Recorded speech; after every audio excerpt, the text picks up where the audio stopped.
летом самолеты. Ну а девушки потом. Великий День Победы – праздник, который всегда пропитан особой атмосферой.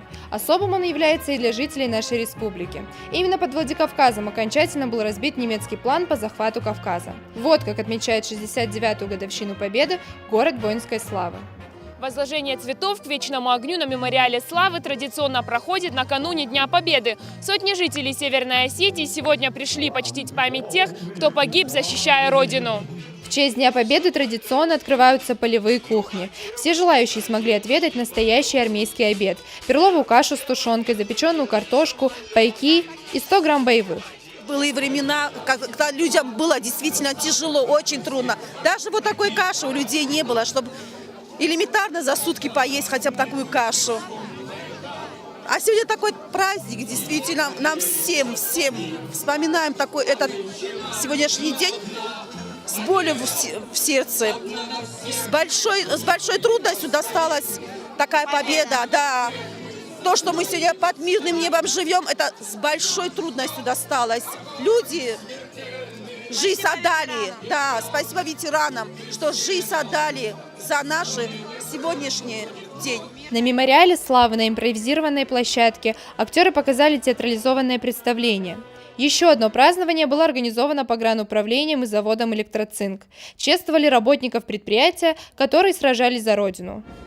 Самым масштабным стало торжественное мероприятие в Русском театре. На праздничном концерте в преддверии Дня Великой Победы присутствовали молодые суворовцы, школьники, представители органов власти и ветераны Великой Отечественной войны. По поручению главы республики 3 фронтовикам вручили государственные награды. Искренние и теплые слова благодарности не раз прозвучали со сцены.